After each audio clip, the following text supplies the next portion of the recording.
हमारे साथ जुड़े रहने के लिए न्यू न्यूज के YouTube चैनल को सब्सक्राइब कीजिए, साथ ही बेल आइकन को दबाइए न्यू न्यूज की खबरें सबसे पहले देखने के लिए।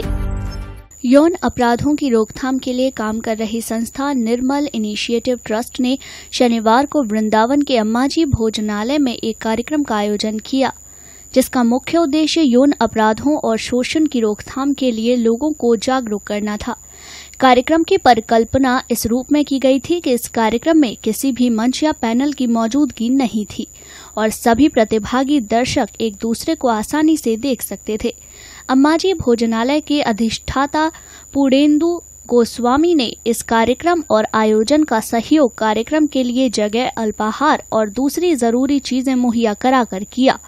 संयोजिका व निर्मल इनिशिएटिव ट्रस्ट की अध्यक्ष श्वेता गोस्वामी के मुताबिक कार्यक्रम का उद्देश्य उन जरूरी निर्देशों के बारे में बताना था जो यौन अपराधों से बचाव के लिए बच्चों को मुहैया कराए जाते हैं। बकौल श्वेता, ऐसे निर्देश अक्सर ही नाकाफी होते हैं। श्वेता ने कहा, हमें एक सुरक्षित वातावरण के निर्माण के साथ साथ यौन हिंसा को समझने की भी जरूरत है, क्योंकि इस समस्या से हमारी जनसंख्या का आधे से भी ज्यादा हिस्सा प्रभावित है। यौन हिंसा की पूरी बहस में हम ये भूल जा रहे हैं कि इन मुद्दों से मुंह मोड़ना इन अपराधों को बढ़ावा देने में सबसे बड़ा सहायक है। शनिवार को हुए कार्यक्रम में सबसे रोचक अध्याय उन प्रयोगों का था जिनके द्वारा श्रोताओं या प्रतिभागियों को मुद्दे से जोड़ने का प्रयास किया गया। क्या आपको यौन हिंसा से बचाव के लिए कोई सुझाव दिए गए और क्या आपने कभी ऐसी परिस्थितियों का सामना खुद किया है? कार्यक्रम में मौजूद सभी स्त्री व पुरुषों से इन प्रश्नों पर उत्तर लिए गए और इनके जवाबों से यह बताने की कोशिश की गई कि यौन हिंसा अब कैसी रोजमर्रा की बात हो गई है। बाल व महिला यौन अपराधों का सामना करने में आने वाली विधिक, प्रशासनिक व सामाजिक स्थापनाओं को साझा करते हुए श्वेता गोस्वामी ने कहा, एक समाज के तौर पर हमें अपनी मानसिकता का सबसे पहले मूल्यांकन करने की जरूरत है। श्वेता ने कहा, चूंकि अब बलात्कार जैसे मामलों में मृत्यु दंड का प्रावधान है, लेकिन फिर भी कड़े कानून से ज्यादा जरूरी संवाद और मानसिकता में परिवर्तन है। ये बच्चों के लिए और महिलाओं के लिए, तो बच्चों में लड़के भी आते हैं। कई दफा ऐसा होता है कि लड़कों के ऊपर एक डबल प्रेशर आ जाता है कि मर्दानगी का जो प्रेशर है उसके चलते वो अपनी आप बीती कभी बता नहीं पाते। तो बच्चों के ऊपर हम लड़कों को कुछ अलग चीज़ें सिखाते हैं कि लड़की हो तो तुम्हें ऐसा होना चाहिए, लड़के हो तो तुम्हें दर्द नहीं होना चाहिए, तुम्हें मर्द होना है तो तुम्हें रोना नहीं है, और लड़कियों को कि तुम्हें चिल्लाना नहीं है, तुम्हें रोकर ही अपने मन की बात हल्की कर लेनी है। तो इस सोच को भी हमें बदलने की ज़रूरत है कि भावनाएँ दोनों में, स्त्री हो पुरुष हो, लड़के हो लड़कियां हो, एक ही तरह से होती है और हम दोनों को ही नर्चर करें, उनकी स्ट्रेंथ्स को भी नर्चर करें और वीकनेसेस को भी नर्चर करके स्ट्रॉन्ग बनाएं। तो हम ये काफ़ी समय से इस बात पे काम करें, पर हम चाहते हैं सामुदायिक रूप से हम इसका हिस्सा बने। गलत सही कौन है, हम हमेशा इस बात में फंस जाते हैं कि गलत कौन है, लड़की गलत है या लड़का गलत है या दोनों की गलती है। पर यहाँ पे गलती किसकी है वो कोर्ट देख लेगा, वो पुलिस देख लेगी, पर एज अ समाज हम क्या कर रहे हैं? जब भी किसी के साथ कुछ बुरा हो रहा है या घटना इस तरह की घट रही है तो हम एज अ समाज क्या कर रहे हैं? हमारे लिए वो समाज के लिए हानि है वो, क्योंकि हमारे समाज का हिस्सा है जिनके साथ भी गलत हो रहा है। तो वहाँ पर हमें एक समाज को ये ज़रूरी है सब आगे बढ़कर आना है कि विक्टिम हो उसको हमें ब्लेम नहीं करना है, पर उसको विश्वास करते हुए और आपसी एक ढांढस बनाते हुए आगे बढ़ना है। क्योंकि जब भी इस तरह की हरकतें होती हैं, वारदातें होती हैं, इससे ना ही सिर्फ एक विक्टिम का ही नुकसान होता है पर्सनल लाइफ का, पर एक पूरा परिवार बिखरता है, परिवार के साथ आसपास का समाज बिखरता है। पर वो वहाँ पर हम जैसे लोगों को, हम सबको अगर हम जागरूकता के साथ में काम करें तो वो नहीं होगा।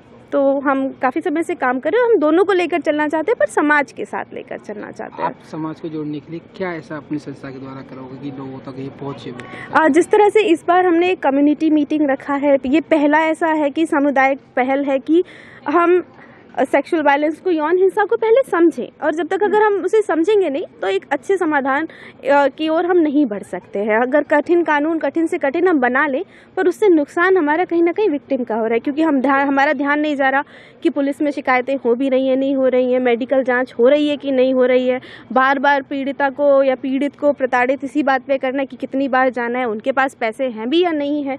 तो आरोपी के साथ क्या होगा वो अलग मसला है, पर हमारा काम ये है कि कोई भी विक्टिम हो उसके लिए समाज हमेशा खड़ा होगा। तो बिना ये दो काम किए यौन हिंसा खत्म करने के लक्ष्य को पूरा नहीं किया जा सकता। Mrs India 2018 doctor Charu Jain ने कहा कि महिलाओं और बच्चों को सुरक्षित माहौल देने पर ध्यान देना जरूरी है।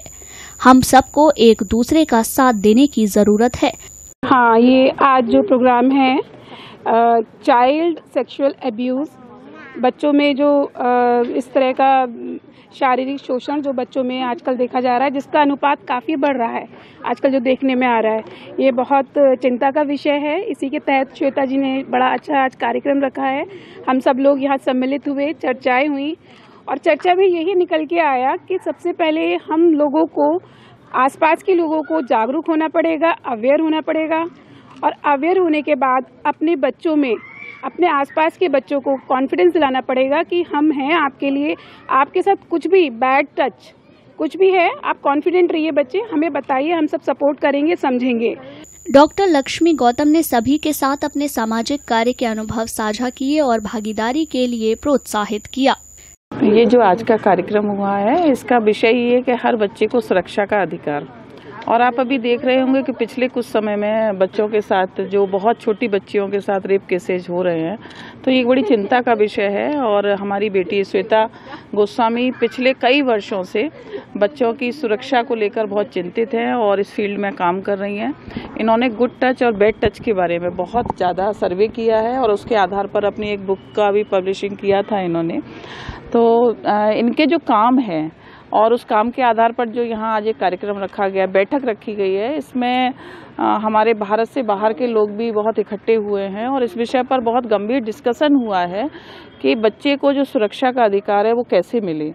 आमतौर पर हम देखते हैं कि हमारे घरों में, हमारे समाज में, हमारे स्कूलों में जहाँ बच्चे पढ़ने जाते हैं और नाते रिश्तेदारों के बीच में भी बच्चे सुरक्षित नहीं रहते, तो उन बच्चों में सुरक्षा की भावना कैसे उत्पन्न की जाए, उन पेरेंट्स को कैसे जागरूक किया जाए, समाज के हर व्यक्ति को कैसे जागरूक किया जाए, स्कूल कॉलेजेज में हम जाकर कैसे अवेयरनेस के कार्यक्रम करें, इसके विषय में ये कार्यक्रम हुआ। एक छोटी डॉक्यूमेंट्री फिल्म भी दिखाई गई जिसमें दिखाया गया कि जो रेप केसेस से पीड़ित बेटियां हैं उनका कैसे वो अपने को सरवाइव करती हैं।